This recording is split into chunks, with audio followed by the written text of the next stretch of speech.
Halo teman-teman semua, balik lagi ya teman-teman di segmen Leader Launch by Amazing. Salah satu segmen yang keren banget tentunya, semua segmen keren sih teman-teman ya. Tapi ini salah satu segmen yang menurutku teman-teman harus tonton, Leader Launch by Amazing Team Production. Nah tentunya teman-teman di sini saya nggak sendirian, saya langsung ditemani oleh salah satu female leader yang luar biasa teman-teman di industri ini. Timnya gede, jualannya juga bagus. Tentunya visinya bagus banget. Kita bakal belajar bareng-bareng sama Ci Vindi Teresia. Mantap, thank you. Gila Ci Vindi keren banget. Thank you banget ya udah mau diundang kemarin nih. Thank you juga udah ngundang. Sebenarnya begitu sih ya. Oh gitu. Aku terhormat dan merasa luar biasa sih. Kok dapat undangan ya? Kayak ya udah. Terima kasih ya. Iya sama-sama. Ci, apa kabar nih Ci sebelum kita mulai? Luar biasa dahsyat yes luar biasa tentunya dahsyat. dengan segala macam kesibukan, puji Tuhan tetap dikasih kesehatan, semua itu nomor satu ya. Amin. Karena apapun kondisinya kita, apapun tanggung jawabnya kita, selama dikasih kesehatan semuanya akan berjalan dengan baik-baik saja. Mantap sekali. Pantesan timnya gede ya. Ci, ya. Mau ngobrol dong Ci. Kita kan sering ketemu di kantor ya Ci ya. Dan kadang tuh aku tuh kalau ngeliat Cici di kantor tuh kayak timnya gede banget gitu, pengen kayak Ci Vindi gitu kan. Amin. Tapi sebenarnya kalau Ci Vindi sendiri nih emang backgroundnya dari fresh grad langsung join di bisnis asuransi ini atau gimana sih Ci? Oke, sebenarnya kalau misalnya bicara background ya kayak sebenarnya aku tuh cita-cita awalnya tuh sebenarnya aku pengen jadinya ibu rumah tangga. Oh, kenapa tuh? Karena keluargaku adalah keluarga yang benar-benar mamaku tuh full time housewife. Housewife ya. Okay. Dengan 4 orang anak, aku tuh ngerasa tuh kayak kehidupan kita tuh baik banget. Dalam artian papa bekerja sebagai seorang dokter, benar-benar dedikasinya tinggi banget untuk pekerjaannya, sedangkan mama tuh terlihat banget dedikasi dan tanggung jawabnya dia melakukan sepenuh hati untuk anak-anaknya. Oke. Okay. Which yang aku ngeliat di hasilnya keempat anaknya, puji Tuhan ya, maksudnya ya kan bandel semua wajar lah waktu muda ya nggak? Iya. Tapi bandelnya tuh kayaknya nggak ada yang terperosok sok banget gitu loh. Nah ini kan subjektif ya Ci ya? Ya. Maksudnya gimana tuh Ci? Maksudnya ini sorry nih, nggak narkoba ya nggak sih? Tidak melakukan hal-hal yang di luar daripada norma keagamaan dan undang-undang lah. Iya, tidak kriminal gitu. lah ya. Betul okay, gitu. Okay, Jadi di saat yang bersamaan banyak banget teman seumuranku terjebak dengan hal seperti itu. Tapi kalau ngeliat kok kayaknya ini apakah mungkin memang ini tuh sebegitu efek besarnya dari seorang ibu fokus ngurusin anak-anaknya? Ya salah satunya mungkin faktor pasti bukan mungkin lagi gitu. Betul. Jadi waktu aku kuliah tuh sebenarnya tidak ada sebenarnya ambisi untuk kerja, untuk bisnis tuh nggak ada. Tapi apakah aku suka uang? Dari dulu tuh selalu aku kuliah tuh pasti ada kayak side hustle lah.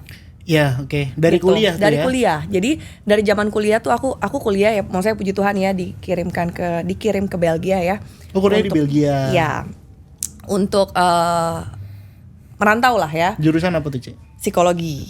Gila, Ya, banget. jadinya pada saat kuliah di sana aku tuh sambil kerja sampingan ya, jadi sempat jadi babysitter, sempat jadi tukang es krim ya, kerja di warung es krim lah ya. Iya. Yang ketiga itu juga sempat jadi pelayan di kafe lah.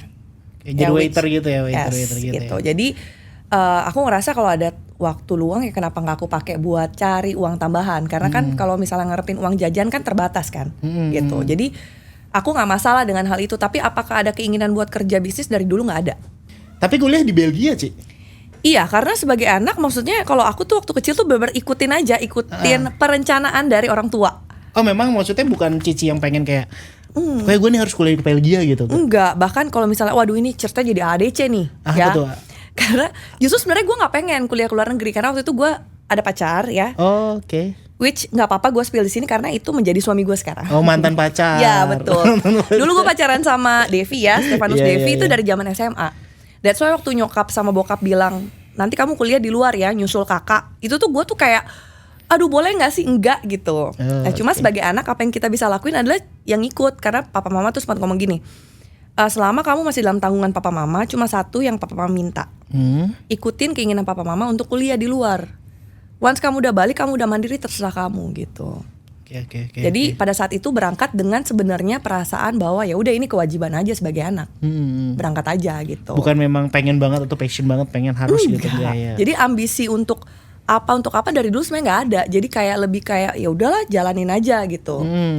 Pada saat balik akhirnya banyak hal terjadi lah. Intinya akhirnya gue balik, gue lanjutin kuliah di sini ya. Karena emang kuliah di sana nggak kelar karena memang ada ya kondisi internal di negara itulah yang nggak memungkinkan gue lanjut di situ. Akhirnya gue balik. Intinya singkat cerita. Force major ya, berarti bukan keinginan sendiri atau gimana gitu ya? Ya sebenarnya gue bersyukur juga balik waktu itu. Kayak oke lah gue balik ke Indo, lanjutin di sini, lulus. Ya maksudnya sewajarnya aja. Orang-orang lulus ngapain? Cari kerja kan? Cari kerja, betul. Ya udah cari kerja. Karena gue psikologi, ya gue cari kerja di HR. HR atau ya? Ya kan. Ya udah diterima masuk HR, ya jalanin kerja kantoran. Di perusahaan apa tuh, Cek, kalau boleh tahu? Sorry. Sebenarnya perusahaannya di bidang finance. Oh, di bidang finance. Ya. Jadi pada saat itu gue masih menjadi HR officer. Terus ya puji Tuhan, kok puji Tuhan sih? Maksudnya bos gue tuh akhirnya resign. Gitu. Agak jahat ya, cuma maksudnya enggak, sebenarnya gini. Mungkin bosnya resign ke tempat yang lebih bagus. Betul, ya pakai kan? puji Tuhan buat dia. Iya, puji Tuhan buat bener. dia. Puji Tuhan juga buat Cici, udah enggak? Iya. Bener. Sama gini, satu sisi sebenarnya gini, kenapa gue mensyukuri hal itu? Karena sebenarnya satu sisi sebagai karyawan ternyata banyak faktor X yang membuat kita tuh bisa dipromosi. Menurut gue pribadi. Betul sekali. Bener ya. Karena pada saat itu gue bisa dipromosikan menggantikan posisi dia karena secara personal emang gue deket sama bos gue. Bos yang resign atau yang atasnya? Yang resign, oke. Jadi dia merekomendasikan gue untuk menggantikan posisi dia. Ngasih note gitu ya. Betul. Yang gantiin gue si Vindi gitu kan. Sedangkan gue di situ belum sampai setahun, Kak. Banyak banget karyawan, maksudnya banyak banget teman gue. Iya, itu Cemburu dia. Sosial. Itu dia. Jangan ada apa-apa nih ya. Kan? Ya kan mulai kan gosip. Jadi ternyata begini ya, maksudnya intinya adalah banyak faktor salah satunya adalah faktor disukai atau tidak disukai itu sangat berpengaruh. Iya, jelas kan ya manusia. Kan? Nah, tapi kalau di dalam posisi gue diuntungkan, tentu saja gue bersyukur. Betul. Ya kan. Tapi apakah hal itu menjamin gue mendapatkan nasib yang sama baiknya di perusahaan berikutnya? Kan belum tentu. Belum tentu gue disukai juga sama bos gue berikutnya. Betul. Benar gak? Betul. Nah, jadinya intinya adalah gue merasa kayaknya karyawan dari segi waktu gue nggak bisa. Balik lagi gue pengen jadi full time housewife. Ya. Dengan pekerjaan kantoran kayak nggak bisa nih. Gue tinggal di Bekasi. Oh, Bekasi. Deket lah. Dekat kan. Iya. Kalau misalnya siapa yang bilang Bekasi jauh? Enggak. Apalagi yang bilang Bekasi planet. Iya. Lagi kalau Bekasi tuh enak tuh jam 5, jam 6 imigrasi masih sepi soalnya. Betul sekali, benar-benar. Jadi, no offense ya, bercanda ya teman-teman ya. Kita Bekasi berdua Bekasi ya kan? Leader gitu. saya di Bekasi. Iya benar. Nah jadi intinya adalah pada saat gue mikir tujuan gue kan pengen jadi ibu rumah tangga. Nggak memungkinkan dengan gue kerja kantoran, pergi subuh, pulang malam, weekend terasa kayak cepet banget. Wah kayaknya ini nggak sejalan nih. Akhirnya sebelum married gue resign. Ya dengan resign. Tapi akhirnya gue mikir tuh, kalau udah kebiasaan produktif Kak, begitu di rumah aja tuh kayaknya ada yang pasti ada yang beda. Kayak waktu banyak banget gitu. Bener. Ya. Kayak gue ngapain lagi ya? Ya udah akhirnya gue cobalah iseng-iseng. Memang gue jalanin bisnis fotografi. Sama jadi fotografer juga berarti? Tidak, saya di foto enggak. Jadi intinya adalah gue manajemen. Manajemennya. Gue manajemennya, gue kebetulan memanage beberapa fotografer termasuk salah satunya kakak gue. Cici tadi berapa bersaudara ya? Sorry. 4. Cici anaknya? Gue kedua. Tapi anak cewek tertua. Anak cewek tertua. Pertama cowok, cewek. Cewek-cewek. Cewek-cewek semua. Gitu.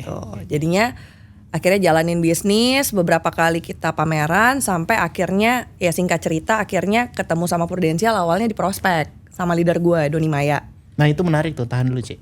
Itu kan Cici bilang tadi sebelum nikah resign terus menikah berarti kan. Betul. Itu Ko Devi, suaminya Civ ini namanya Stefanus Devi teman-teman ya. Nah Ko Devi.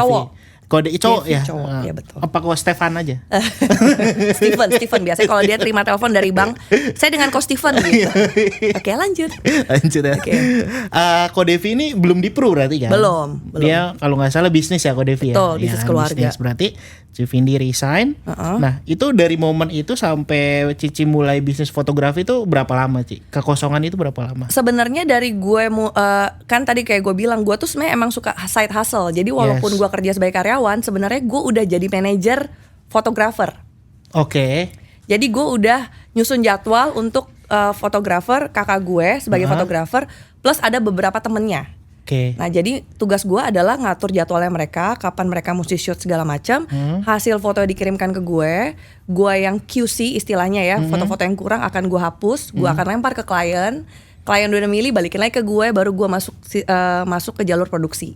Oke, I see, Jadi I itu see. udah gue lakukan semenjak Waktu masih jadi karyawan. Betul. Oke, jadi memang pas resign tuh memang gak kosong-kosong banget. Enggak. Cuman memang waktunya makin banyak aja Betul. gitu kan. Jadi pas resign baru kita baru diseriusin dengan cara bikin studio foto gitu. Itu baru terrealisasinya setelah resign. Oke sih.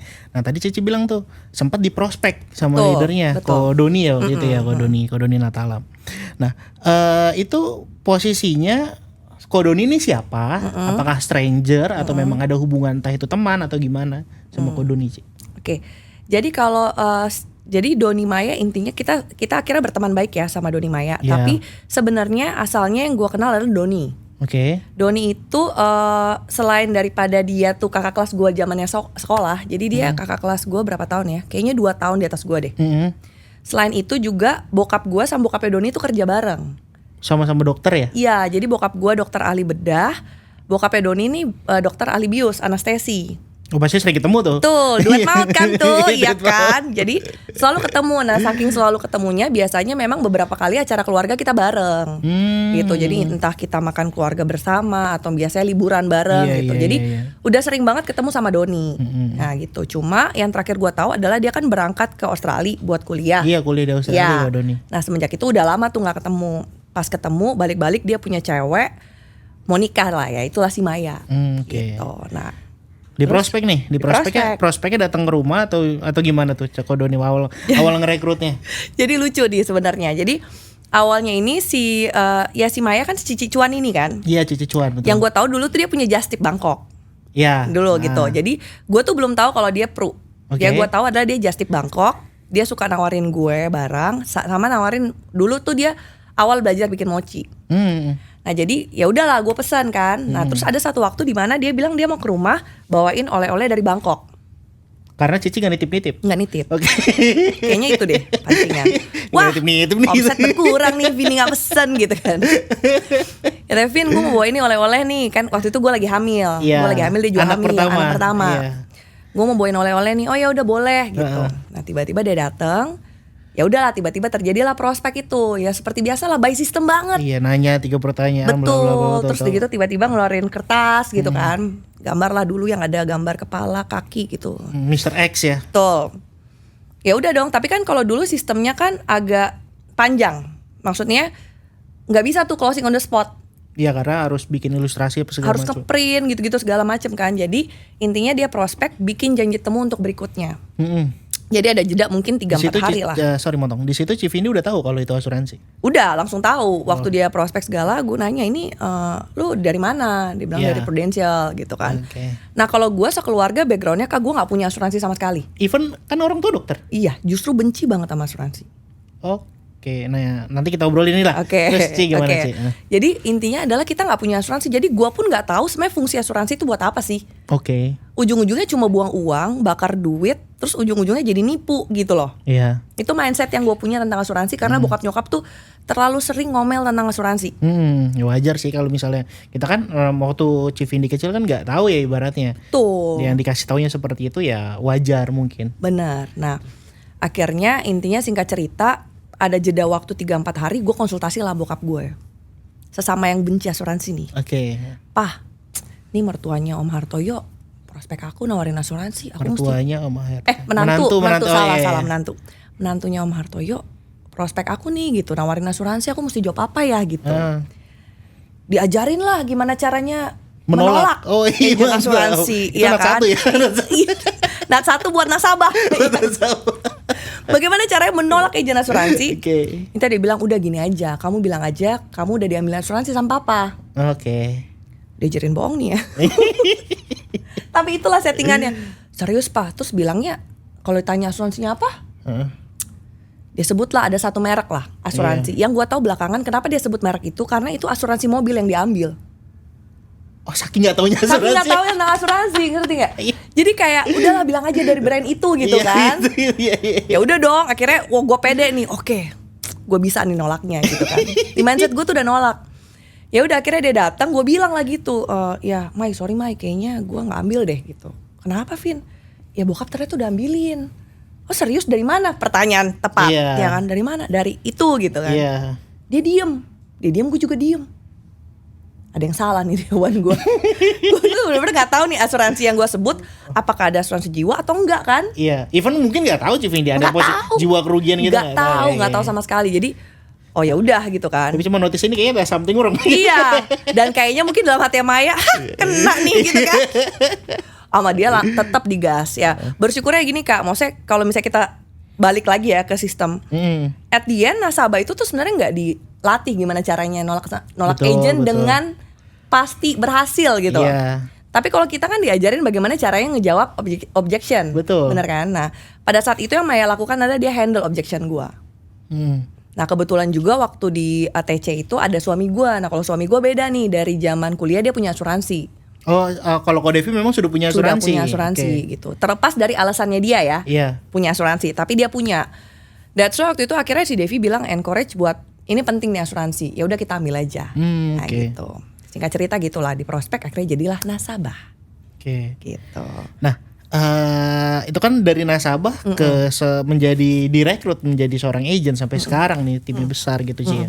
Itu kan ada prosesnya tuh Ci tuh. Ya. Gimana caranya dari seorang nasabah itu Cimaya atau Kodoni itu mengajakin ini ada lo bisnisnya gitu. Oke. Nah, jadi lanjutin ya Kak ya, berarti habis jadi nasabah itu intinya kan akhirnya kita tahu nih Doni Maya di Prudential gitu kan. Nah, jadi ada satu masa di mana gue udah lahiran nih anak pertama. Kita ke rumah sakit lah. Kita ke rumah sakit buat vaksin anak gue. Ya. Nah, di vaksin di rumah sakit itu si Devi nurunin gue dulu. Gak sengaja habis itu dia ketemu sama bokapnya Doni. Di depan lift lah intinya ya, basa-basi lah namanya orang Indonesia ya, ada timur. Om apa kabar? Doni di mana gitu kan. Doni kemana? Oh Doni lagi ke New York katanya gitu. Oh Amerika. Ya. Terus si Devi kan, hah? Oh ngapain om? Tahu tuh jalan-jalan dari Prudential gitu. Nah, udah setelah itu kita masuk mobil, intinya baru dia ngomong. Tadi aku ketemu nih sama papanya Doni gitu kan. Yang ketemu Ko Devi doang. Ko Devi doang gitu. Gue nggak tahu. Oh ya, terus katanya dia lagi jalan-jalan nih ke New York. Udah keren banget ya Prudential ya. Bisa bikin orang jalan-jalan katanya gitu. Terus gue cuma ngangguk doang, gue cuma ya kan konteksnya cerita, ya kan gue dengar. Oh iya. Kayaknya bagus tuh buat kamu, ngomong gitu. Ko Devi. Jadi pertama sebenarnya yang ngedorong gue tuh Devi. Buat kayak bagus tuh buat kamu gitu kan ngomongnya. Terus gue bilang, aduh kok nggak bisa jualan. Nah gue tuh tipenya nggak bisa jualan, nggak bisa basa-basi. Sama. Gitu. Ya kan. Jadi gue tuh ngebayangin gini. Konsep asuransi, konsep jualan, selling gitu. Di kepala gue tuh kayak, aduh, mak gue tuh sering banget didatengin orang bang. Mohon maaf nih, boleh gak sih ngomong gitu? Enggak apa-apa kan bang. Ya, orang. Bisa Bang Jali. Betul. Joget dong. Jadi didatengin sama orang-orang sales lah ya, dalam marketing. Dengan aduh mulut manisnya, aduh ibu umur berapa? Ih gak kelihatan bu gitu kan. Anaknya berapa? 4. Ya ampun saya pikir gitu kan. Zaman kita ngomongnya peres lah, peres. Iya peres, kayak aduh lebay gue gak bisa kayak gitu. Jadi dibayangkan gue tuh aduh lu jualan mesti kayak begitu gitu kan. Jadi gue bilang aduh deh aku gak bisa jualan. Terus dia bilang siapa yang nyuruh kamu jualan katanya. Nah terus, kita anak pertama udah punya asuransi. Kira-kira kalau kita punya anak lagi butuh asuransi juga gak? Butuh, gue jawabnya iya butuh. Nah terus nih kakak gue tuh baru nikah, istrinya lagi hamil. Nih ipar lagi hamil, ntar lagi lahiran. Menurut kamu kalau misalnya udah lahiran anaknya butuh asuransi nggak? Butuh. Gue sesimpel itu. Terus nih saudara kita sepupu gue baru merit. Ntar lagi hamil, punya anak, butuh asuransi nggak? Butuh. Nah siapa yang suruh kamu jualan ke mereka? Tinggal pilih aja mau masuk kantong kamu atau kantongnya Doni. Lah kagak terima gue, bener juga ya keluarga gue masa masuk ke kantong dia gitu kan.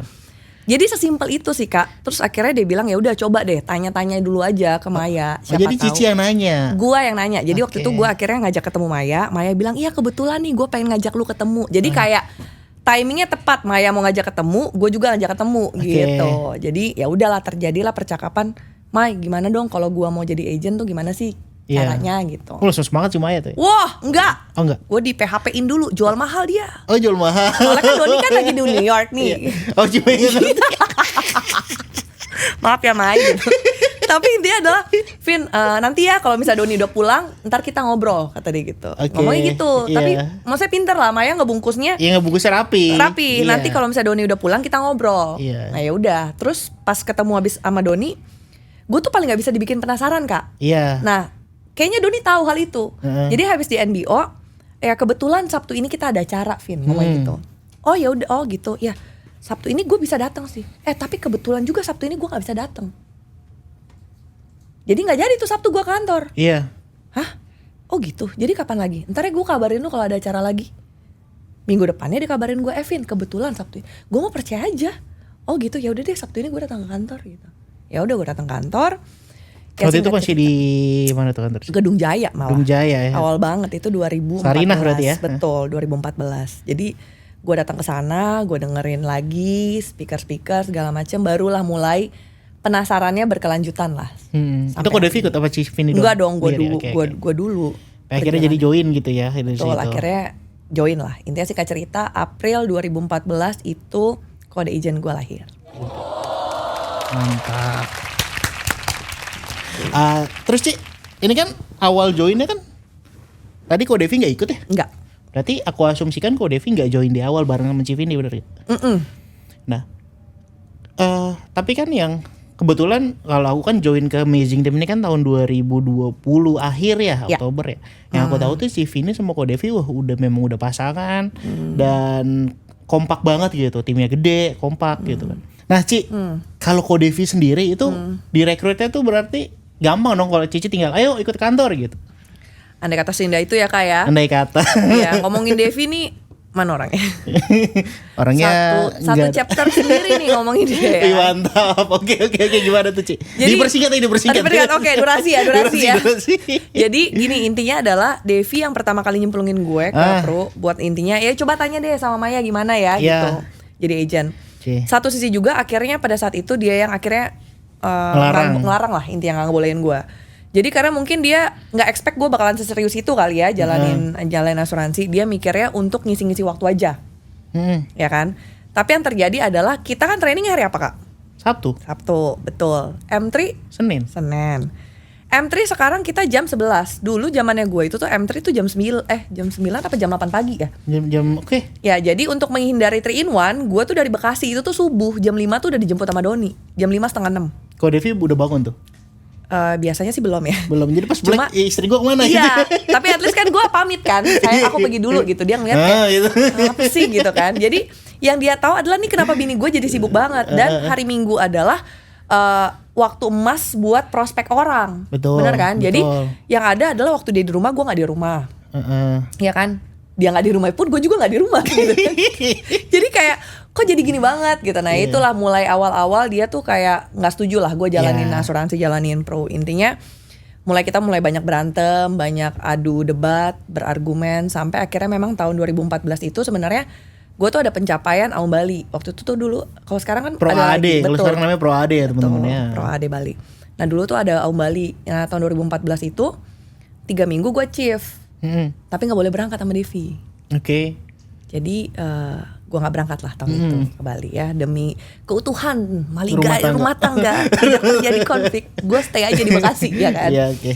Tapi apa yang terjadi intinya adalah pada saat itu gue ngerasa gue sampai ketemu Doni tuh. Saking hebohnya perdebatan ini, adu debat antara gue jalan Prudential atau enggak. Sampai akhirnya gue sempat ajak ketemu Doni, gue bilang gue stop dulu dari Prudential. Buat apa gue ngejalanin Prudential yang seakan-akan tuh gue berjuang untuk masa depan keluarga. Tapi akhirnya dari sekarang udah kelihatan keluarga gue kayak udah mau hancur. Iya. Setiap hari kerjaannya kalau ketemu Devi berantem gitu kan. Kayak apa sih cuma gara-gara Prudential terus rumah tangga gue berantakan gitu. Iya. Kan aneh, kalau orang luar sana kan pihak ketiga. Ini pihak ketiga Prudential gitu loh. Kan kayak aneh banget, apa sih yang diributin gitu. Nah benar. Akhirnya gue sempat menjauh lah Kak. Gue sempat menjauh dari Prudential sampai akhirnya gue sadari bahwa gue tidak jalanin Prudential pun masalah tidak selesai di antara gue sama Devi. Iya. Jadi sebenarnya inti masalahnya gimana, tuh yang gini, gue gak jalanin Prudential, gue di rumah pun tetap gue berantem sama Devi. Kenapa? Jadi sebenarnya masalahnya bukan Prudential. Masalahnya adalah gue sudah membayangkan apa yang menjadi impian gue, menjadi yang terbaik untuk anak-anak gue, untuk keluarga gue.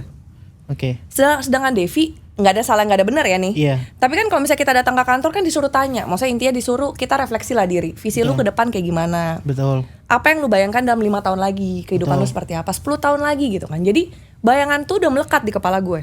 Iya. Apa yang gue mau tuh udah kebentuk dengan sempurna di kepala gue. Sedangkan Devi masih dengan pemikiran bahwa ya udah jalanin hidup tuh let it flow aja. Itu nggak salah, cuman Nggak salah. gimana ya? Nah, Ngomongnya kan? ya. Iya kan?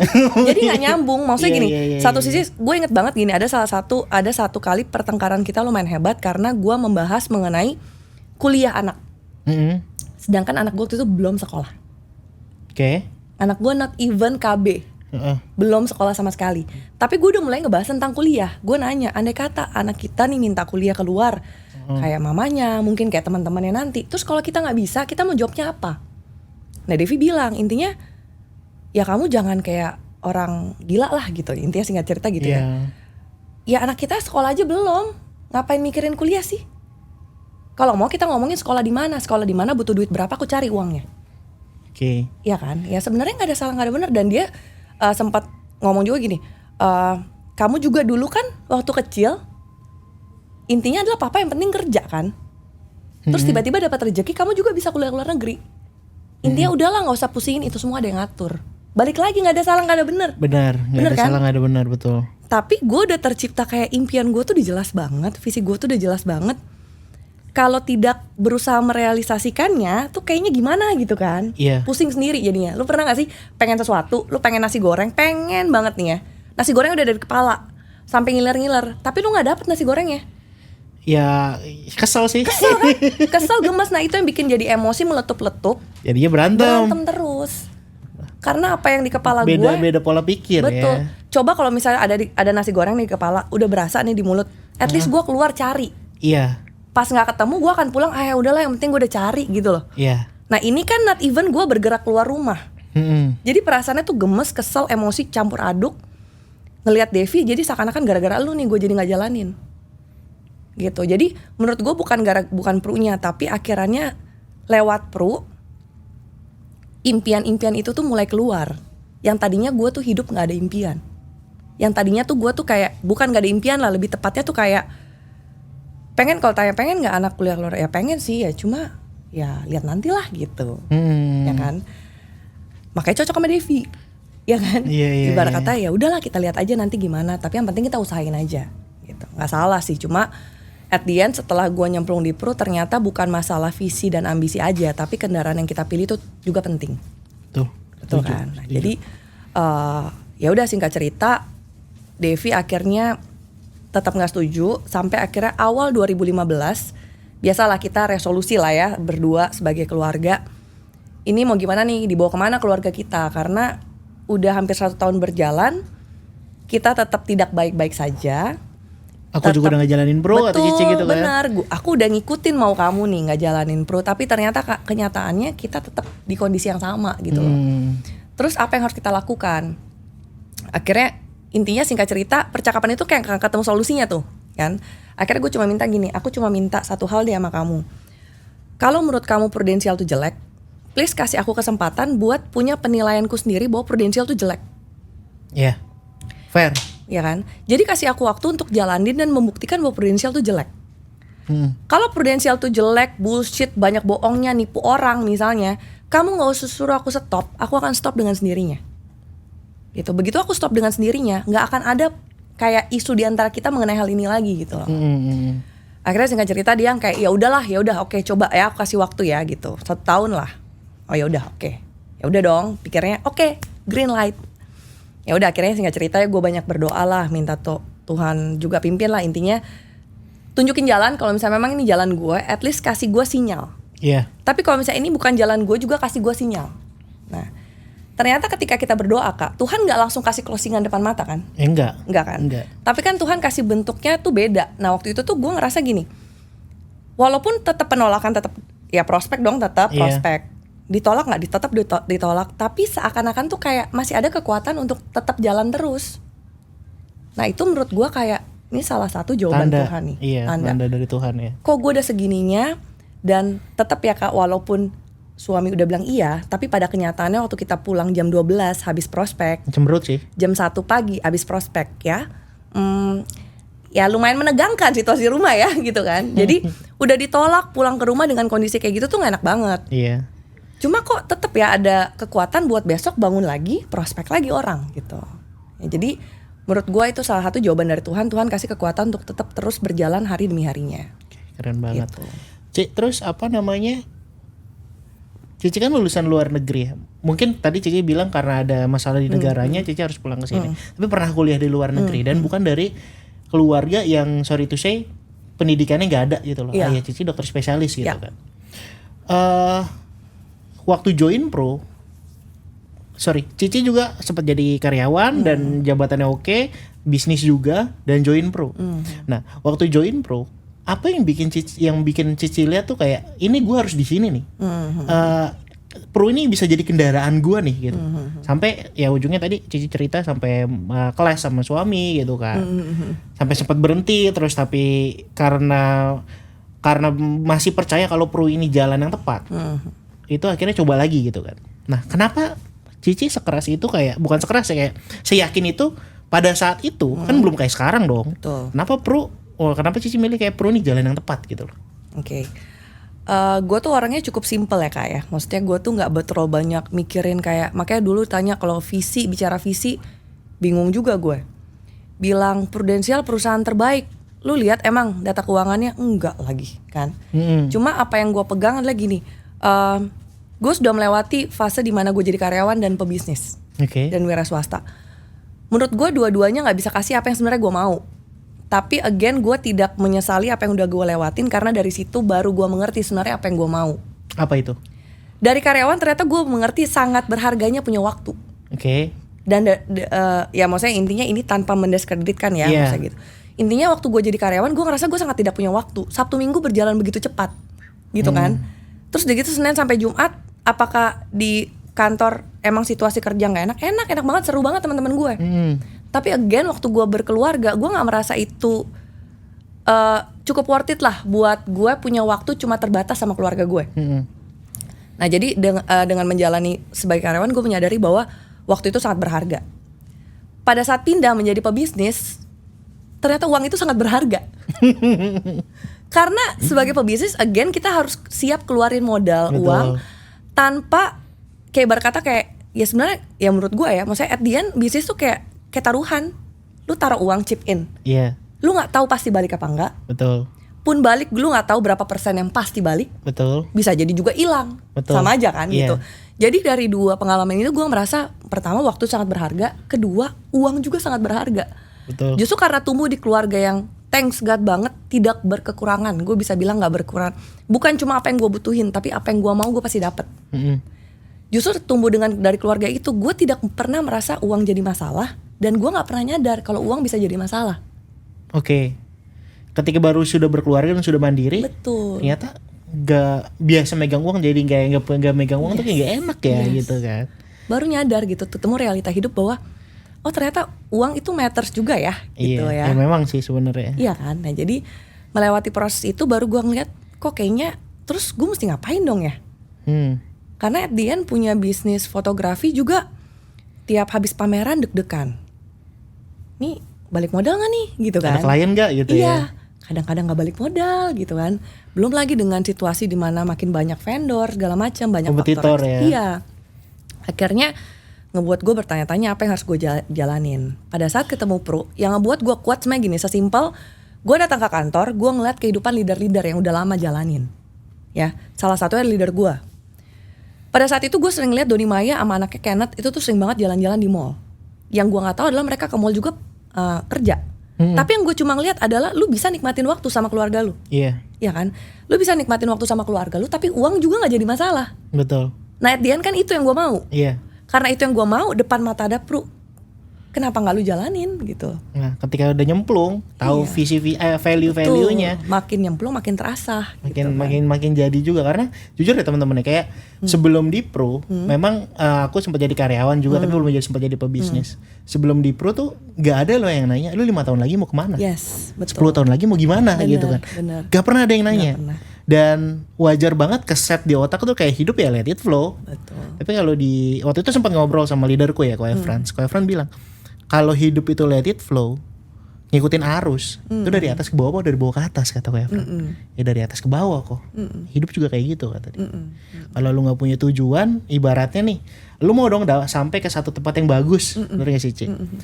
Lu naik buat sampai tempat yang bagus, contoh katakan peak lah gitu ya. Dan lu naik mobil, tujuan lu peak, pasti nyampe peak gak sih? Betul. Pasti nyampe peak dong. Pasti. Kalau kita mau ke tempat yang bagus tapi nggak ada tujuan, muter-muter. Betul. Dapat tempat yang bagus ya hoki, nggak dapat ya begitu gitu kan. Itu sih makanya Keren banget tidur lu. keren banget. Telepon lah. Telepon ya. Ya gitu maksudnya. Betul, setuju. Itu yang bikin Cici makin jatuh cinta dan makin itu jalanin pro Benar. ya.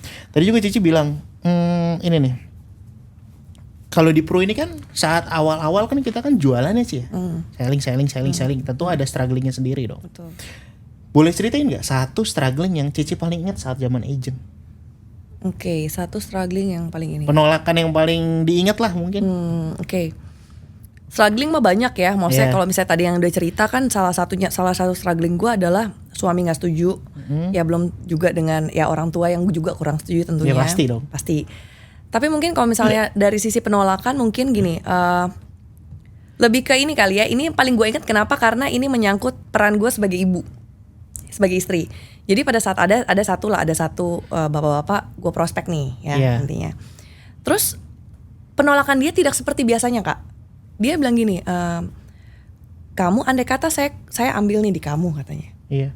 Kamu kan punya suami. Waktu itu emang Devi belum jalanin bareng gue kan. Iya. Kamu punya suami di rumah, iya. Dia punya usaha, iya.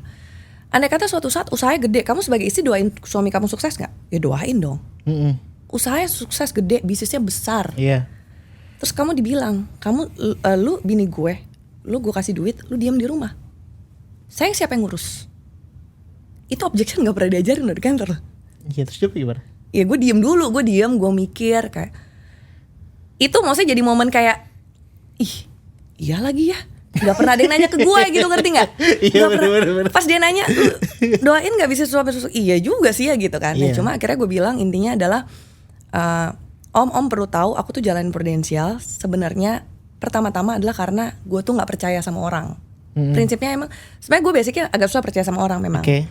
Jadi kenapa gue jalanin prudensial? Sebenarnya pertama-tama tujuan gue adalah untuk ngurus asuransi keluarga sendiri. At the end kalau misalnya andai kata hal itu terjadi, akibatnya kan gue harus mempercayakan polis itu buat gue masa depan keluarga. Iya. Jadi akibatnya adalah gue harus mempercayakan polis dan masa depan keluarga gue di tangan orang lain, dan itu gue nggak bisa. Oke. Aku nggak bisa Om. Jadi kalau misalnya Om nanya kayak gitu, kebayang nggak situasi seperti itu? Kebayang. Tapi kebayang nggak kalau aku nggak jalan prudensial lagi? Terus terang enggak. Gitu. Terus dia diem. Akhirnya dia diem lama dan segala macam. Akhirnya ada beberapa pertanyaannya lagi. Tapi singkat cerita hari itu closing. Widih. Tapi waktu itu memang gue agak kaget juga sih. Baru pertama kali nih gue ketemu penolakan tuh kayak gini gitu. Nah itu yang ngebuat. Objection Iya, penolakan ya. betul penolakan. Objection. Keberatan bukan keberatan penolakan. ya. Gitu. Oke. Gitu sih. Tapi akhirnya closing ya, itu yang paling diingat lah ya. Paling diingat. Tapi kalau misalnya yang paling menyedihkan ada nih. Nah ini tuh? selalu kalau speaker biasanya gue cerita. Jadi ada satu momen di mana ini Devi balik lagi belum setuju lah ya. Hari itu kalau dari Bekasi, keluar dari Bekasi itu akan sangat memaksimalkan waktu. Kenapa? Semuanya jauh. Jadi gue mengiyakan deh Bekasi jauh. Bukan saya ngomong ya, warga Bekasi yang ngomong teman-teman ya. Bener lagi. Bukan saya. jadi waktu itu gue ada jadwal prospek di Bogor. Ya. Jadi hari itu ya udahlah gue prospek di Bogor karena udah terlanjur ke Bogor, gue maksimalin lah. Hari itu waktu itu gue ketemu di Bogor 3-4 orang deh, kalau nggak salah, lupa gue 3 atau 4. Singkat cerita, gue jam 7 malam itu masih di Bogor. Oke. Gue telepon Devi dong. Waktu itu kita masih anak satu nih. Dan gue tipenya kalau gue mau keluar, gue pasti nitipin anak di rumah bokap nyokap. Oke. Sesimpel pun nyokap bokap nggak setuju sama apa yang gue jalanin, ngelihat muka cucunya, nggak mungkin cucunya Ya nggak pasti dijaga. nggak mungkin nggak boleh masuk. Betul. Jadi yang penting cucunya dia dijaga. Gue mah diomelin itu belakangan gitu. Nah jadi hari itu gue ke Bogor jam 7 malam, gue telepon Devi karena gue tahu Devi udah pasti di rumah. Gue minta tolong dia yang jemput. Nah cuma karena dia udah kayak ya dia kan emang sebenarnya nggak suka jalanin asuransi. Intinya adalah ya udah kamu aja yang jemput gitu. Dia nggak mau jemput anak gue lah. Akhirnya gue selesain aktivitas gue di Bogor. Gue nyampe rumah nyokap itu tuh gue inget banget kurang lebih jam 1:30, jam 1, jam 1:30 pagi. Biasanya kalau gue pulang jam segitu dan gue jemput anak gue, kan gue megang kunci rumah nyokap nih dulu. Jadi gue buka rumah nyokap, gue tuh ngendep kayak maling Kak, supaya karena nggak bangun kan. biar nggak bangun dan gue nggak kena omel. Iya. Sebenarnya lebih tepatnya itu. Jadi gue angkat anak gue pelan-pelan. Pagi-pagi nyokap gue nelfon pasti ngomel nih. Iya. Kamu tuh anak diambil udah kayak apaan tahu gitu. Mama pagi-pagi sampai nyari di kolong anak mama pikir cucu mama tuh diculik orang gitu kan. Nah hari itu gue tuh berpikir akan begitu juga. Iya. Jadi gue masuk pelan-pelan. Pas gue buka kamar bokap nyokap, lampunya masih nyala. Iya. Bokap pasti bangun. Iya. Akhirnya gue diajak ngobrol sama bokap. Nah gue tuh itu tuh gue lebih ke, gue kalau bokap gue yang ngomong itu tuh dikit aja gue bisa nangis. Iya. Bokap tuh jarang negor orang, jarang marah lah.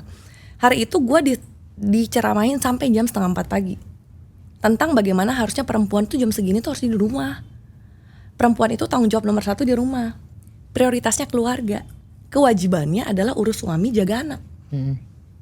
Kamu jam segini baru pulang. Anak sama suami siapa yang ngurus? Gitu. Again gak salah, bener, itu semua bener kan. Sampai bokap gue tuh sempat ngasih contoh tentang Ibu Ainun Habibie. Oke. Ya kan. Sebesar-besarnya dia di luar, suami di rumah dia pasti di rumah gitu. Intinya sih nggak cerita gitulah. Hari itu gue nggak bisa jawab bokap. Dan bokap sempat menawarkan, kamu di rumah aja, kamu dapat transferan berapa dari Prudential sebulan, digantikan. Tapi di rumah aja, kamu udah diam di rumah manis-manis, jaga anak-anak, urus suami yang baik gitu.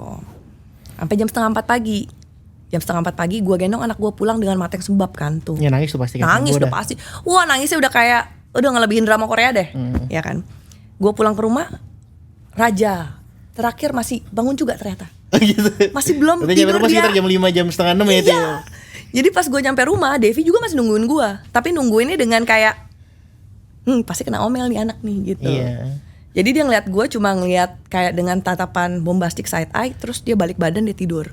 Nggak tega kalau mau ngomel udah disembab kali mau. Iya, kayaknya ya. Akhirnya dia nggak tega sama gue. Ya itu momen itu tuh gue akhirnya mandi gitu kan. Sambil mandi tuh gue nangis gitu. Maksudnya kayak Tuhan gini banget ya. Gue hari ini semua ketemu penolakan.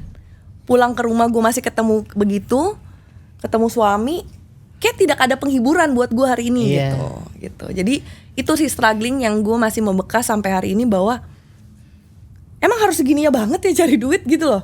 Waktu itu pikiran gue ya, emang harus segini ya banget gitu. Tapi again puji Tuhan banget,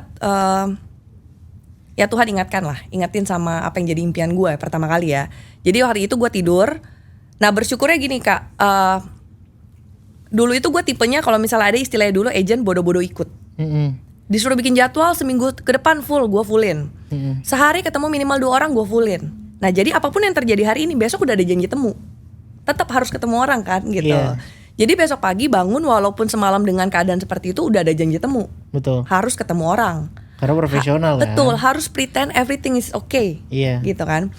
Tapi sambil ngejalanin ternyata ngobrol sama orang itu ngasih kekuatan juga buat kita. Betul. Iya kan? Setuju. By the time akhirnya kayaknya gue harus cari pertolongan nih. Akhirnya gue ngobrol sama Doni Maya, gue ngobrol sama Yeri Theo. Akhirnya dapet penguatan lagi, jalan lagi. Gitu. Sampai akhirnya bisa ngajak Ko Devi ke sini. Dengan perjalanan 1,5 tahun akhirnya dia join juga. Mantap. Dan sekarang teman-teman informasi aja teman-teman ya. Timnya Ko Devi dan Civindi ini gede banget loh. Amin, itu doa. Dan tentunya dua-duanya baik itu Ko Devi dan Civindi ini punya peranan yang sangat penting, sangat-sangat vital di timnya gitu teman-teman. Nah, cuman kan hari ini kita undangnya kan Civindi ya. Nanti Ko Devi next. Iya ya, hitungannya gitu ya. Iya dong. Gak bisa paketan ya, 2 ada 1 gitu gak bisa ya. Oke, lanjut. Nanti ada sesinya sendiri. Iya. Nah sekarang aku mau fokus ke Civindinya nih Cini. Civindinya kan sebagai perempuan, sebagai leader juga di tim gitu ya. Kalau di industri lain atau mungkin ya di tempat lain lah ya. Kan kalau perempuan itu notabene-nya ya mungkin bisa jadi leader, cuman jarang lah kalau kita bisa lihat perempuan yang mungkin sangat kuat dan sangat profesional as a leader gitu loh. Kalau Civindi sendiri, menurut Civindi di industri asuransi sendiri nih, ada tantangan lebih nggak sih sebagai leader di bisnis asuransi as a woman leadership gitu? Oke. Sebenarnya kalau menurut gue yang menjadi tantangan tersendiri tuh biasanya stigma masyarakat sih. Bahwa perempuan tuh harus serba bisa. Jadi perempuan tuh harus berhasil dengan apapun yang lu lakukan gitu. Ibarat kata tuh gini, biasanya ini contohnya nih, ada anak-anak nakal banget yang biasa dibilang salah apa? Salah didik. Iya, salah didik. Ujung-ujungnya salah yang ngedidik siapa? Orang tua. Orang tua. Tapi yang mostly turun tangan terhadap anak kebanyakan siapa? Nyokap. Nah, jadinya secara tidak langsung jadi perempuan. Iya. Ya nggak? Perempuan. Terus ya misalnya contohnya hal kecil yang kayak ya anak nilainya jelek, masakan di rumah kurang enak iya. gitu kan. Apapun yang terjadi seakan-akan tuh stigma perempuan tuh harus berhasil dimanapun. Perempuan kerja udah bagus dikasih kerja, Mbok ya kerjanya bagus gitu. Iya. Ya kan? Jadi yang kadang-kadang memberatkan menurut gue adalah stigma bahwa perempuan tuh harus serba bisa dan Perfect perempuan gitu ya. harus perfect di segala aspek yang mereka lakukan. Iya. Gitu. Jadi contohnya deh gue deh waktu jalanin pro, walaupun karena nggak disetujui, gue jadi mikir kayak justru karena nggak disetujui nih, kayaknya gue harus perform. Jadi kan ada tuntutan lebih lagi kan, ya kan. Harusnya kan gue di rumah, tapi gue dikasih kesempatan nih keluar, Betul. harus perform nih. Jadi menurut gue itu yang mungkin jadi tantangan lah. Tapi again menurut gue tergantung POV-nya kita melihat stigma bahwa perempuan harus serba bisa. Karena menurut gue memang perempuan serba bisa. Ya memang sih. Bener kan? At the end kayak perempuan dengan ya perempuan kerja full time housewife, apapun pekerjaannya mereka lah di luar sana, gue banyak lihat juga anak-anak kepegang baik kok. Iya. Iya kan? Makanan di rumah terjaga dengan baik kok. Bahkan kadang-kadang ya gue tuh kayak suka malu sendiri dengan ibu-ibu yang kayaknya wah waktunya padat banget dengan kerjaannya dia, tapi anak-anaknya bisa nggak makan fast food sama sekali. Iya. Terus anak-anaknya bisa nggak pegang gadget sama sekali, tuh lu gimana ya gitu. Toh ternyata bisa gitu. Jadi menurut gue stigma perempuan serba bisa emang karena perempuan tuh serba bisa. Cuma kadang-kadang yang menutup mata terhadap itu kita sendiri gitu loh. Karena kalau zaman dulu kan ada namanya emansipasi wanita. Iya. Ya kan seakan-akan tuh wanita tuh punya kesempatan yang sama besarnya dengan laki-laki. Iya. Bukan secara fisik ya, tapi secara peluang. Betul. Gitu kan. Nah cuma seakan-akan sekarang jadi berbelok. Kok perempuan jadi harus kerja? Kok perempuan jadi harus cari uang gitu? Enakan punya sugar daddy. Kan banyak kayak gitu ya. Zaman-zaman sekarang ya, Ci. Iya kan? Jadi kayak nih kalau kita ikutin arus, kita sendiri yang pusing, kita sendiri yang gila gitu loh. Iya benar. Jadi emang pada kenyataannya emang perempuan serba bisa. Ya karena kita dikasih kemampuan itu sama Tuhan. Iya. Kita multitaskingnya tuh jago banget gitu kalau perempuan. Betul. Ya maksudnya kayak gue nih lagi di jalan, gue bisa tiba-tiba mikirin iya bekal anak gue ya, gue ingetin mbak gue ya buat nyiapin bekal. Terus gitu mesen Gojek ya buat kirim gitu, kayak semuanya tuh walaupun tidak terjadwal tapi kayak otomatis kayak kepikiran. Dan semuanya tuh bisa berjalan dengan baik. Jadi menurut gue tantangan apa itu tergantung cara kita nilai keadaannya kita sekarang, situasi kita sekarang gitu. Oke. Nah kalau kepemimpinan perempuan nih, kan kita kan ngomongin leadership, female leadership nih, Ci. Kalau di asuransi sendiri itu berarti ada nilai plusnya sendiri loh, karena kemampuan untuk multitaskingnya perempuan yang seperti Cici yang bilang tadi. Betul sih, sama gini mungkin bawaan perempuan itu tuh ada sisi nurturing, ada sisi mengayomi gitu. Yang menurut gue tuh kayak, gue bukan bilang kalau leader laki-laki berarti nggak bisa dong, ya pasti bisa gitu. Tapi yang kelebihan yang perempuan punya, leader perempuan punya, yang otomatis punya, secara alamiah punya, itu adalah nurturing. Yang dimana kita bisnis asuransi itu kan bukan bos ya. Iya. Ya kan. Nah, partner. Betul, partner, dan tidak ada kewajiban buat tim tuh ngedengerin kita sebenarnya. Iya. Tidak ada kewajiban mereka buat ngikutin apa yang kita arahkan. Iya. Mereka untuk lakukan, betul ya. Jadi kemampuan untuk itu, nurturing, empati, yang perempuan secara alamiah udah punya, menurut gua tuh udah jadi salah satu senjata terbesar. Karena banyak banget yang menurut gua tuh kayak, contohnya deh gini Kak, lu misalnya jalan sendiri, lu kan jalan berdua nih sama Tia kan. Lu jalanin sendiri, lu tanya sama gue, Ci gimana sih caranya lu handle tim? Belum tentu apa yang gue lakukan lu akan bisa lakukan. Iya. Betul kan? Betul. Kadang-kadang sentuhan perempuan itu memang tidak terlihat, tapi bisa dirasakan. Iya. Gitu kan? Kayak suasana di rumah nih, ada nyokap sama gak ada nyokap tuh bisa beda banget. Iya beda. Beda kan? Beda. Ya, jadi keberadaan perempuan menurut gue tidak langsung terlihat efeknya secara langsung, tapi bisa terasa. Nah tim itu bisa bergerak menurut gue pertama kali karena hatinya tersentuh. Nah itu yang menurut gue kayak jadi leader perempuan tuh nggak banyak tantangan. Maksudnya dalam artian gini, lebih banyak kelebihan kita sebagai perempuan untuk jadi leader daripada tantangannya. Iya, daripada laki-laki, bener juga. Bener sih, setuju banget. Dan kayak misalnya kalau lagi maintain tim nih, Ci. Aku punya tim, aku maintain gitu. Kalau lagi bareng Tria sama aku sendiri itu kayak feel-nya beda. Iya, Dan kan? dan aku sempat kan minta review ke tim tuh kayak kalau maintain tuh enaknya berdua apa gue sendiri gitu kan, atau Tria sendiri. Ya paling enak lu berdua karena kalau dari sisi laki-laki kita lebih bisa ngomong logisnya, tapi kadang kita kayak saklek gitu. Tapi kalau perempuan ya itu tadi kita dia tuh bisa mengayomi. Iya, betul. Ya, jadi memang ada nilai plusnya, bahkan lebih banyak plusnya gitu ya Ci, daripada tantangannya ya. Betul. Menurut Karena Ci, maksudnya gini, satu lagi, kadang-kadang, maksudnya bukan kadang-kadang lah, kita leader di dunia insurance, menurut gue dalam dunia leadership secara general, terkadang yang kita terjun dalam kehidupan tim kita tuh bukan cuma sebatas dalam bidang bisnis aja. Kadang-kadang memang mengharuskan kita terjun lebih dalam kehidupannya mereka. Betul. Artinya apa? Dalam hubungan rumah tangganya mereka, dalam hubungan mereka sama orang tua, hubungan mereka sama anak gitu. Jadi dalam aspek tertentu butuh namanya obrolan dari hati ke hati, gitu. Jadi yang menurut gue tuh kayak cewek tuh nggak perlu, ibarat kata nih, cewek nggak perlu belajar lama dan panjang untuk bisa melakukan hal seperti itu, karena bawaannya udah ada, gitu. Iya. Gitu sih. Curhatnya gampang gitu. Gampang. Kalau cowok tuh gengsi kan. Iya kan? Ntar agak sulit juga ya. Iya, agak sulit cowok juga sama sebenarnya. cowok curhat terus Kak, apa Iya. kabar gitu kan kayak Iya, bener, nggak bener. mungkin. Agak takut jadinya. Iya. Bener.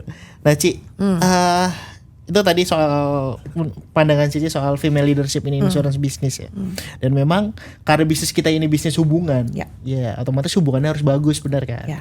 Cara hubungan bagus adalah ya harus sering cerita, sering curhat gitu kan. Ya memang wanita. Jadi buat di luar sana, buat orang-orang di luar sana ya Ci ya, atau mungkin artinya agent-agent baru yang perempuan gitu ya. Kalau mungkin merasa gue nggak cocok nih jalanin bisnis ini, soalnya gue perempuan. Kan bisnisnya kan bisnis leadership gitu istilahnya. Justru cocok ya Ci ya. Dia justru cocok. Justru cocok banget. Jadi masalahnya bukan mampu apa enggak sih, ya mau apa enggak aja sebenarnya. Iya benar-benar. Gitu. Mau apa enggaknya, kalau mau pasti bisa kan Pasti gitu ya. bisa. Setuju banget. Sama ini Ci, kan namanya seseorang menjalani sebuah bisnis atau sebuah profesi itu kan ada prinsip dasar yang dipegang, benar gak sih? Ya. Kalau Cici sama Koko nih jalanin bisnis ini, prinsip dasar kepemimpinan yang Cici sama Koko pegang tuh apa sih? Ini kalau misalnya prinsip dasarnya, kalau gua sama Devi berpegang teguh sama namanya integritas. Oke. Artinya integritas itu ada atau tidak ada orang yang menonton, kita tetap melakukan hal yang sama. Betul. Ya. Setuju. Ya contohnya integritas dalam hal kejujuran gitu, dalam hal profesional gitu kan. Jadi ada orang atau enggak yang nontonin kita tetap melakukan hal yang sama gitu. Dan gue berharap tim gue juga semuanya punya integritas itu gitu. Jadi melakukan yang baik bukan karena ada orang yang melihat, tapi karena memang value hidupnya berpegang teguh sama hal-hal yang benar dan baik. Oke. Gitu. Oke. Sama Ci. Kan ini kan kalau itu kan prinsip dasarnya. Ya. Dan itu yang tentunya Cici omongin dong sama tim. Betul. Sering di-sharing, sering diomongin lah sama timnya Cici. Ada yang kan balik lagi ada kebebasan di sini. Betul. Ada bagi tim ada kebebasan untuk ikut atau tidak Ya. seperti itu kan. Sama kalau Cici sendiri sama Koko nih. Kalau lagi ngerekrut atau bangun tim, indikator apa yang menurut Cici sama Koko nih harus ada dari orang yang mau direkrut gitu. Nomor satu ya maksudnya nggak lain nggak bukan ya, dan gue rasa semua leader juga akan setuju sih. Nomor satu attitude. Attitude ya. Attitude banget. Oke. Maksudnya nomor satu tuh menurut gue kayak itu penting banget. Orang pinter tapi attitude yang nggak baik juga percuma. Dia nggak akan bisa gelasnya terisi dengan baik. Betul. Gitu. Tapi selama dia punya attitude yang baik, artinya dia punya hati yang baik gitu. Artinya dia punya orang-orang yang dia sayang. Akan bukan sangat, gue nggak bilang mudah. Artinya nggak ada tantangan ya. Tetap akan ada tantangan. Tapi untuk orang-orang kayak begitu kita tuh willingnya lebih gede. Iya. Untuk spend our time, spend our energy gitu buat orang-orang ini gitu. Gitu sih. Jadi menurut gue attitude number one.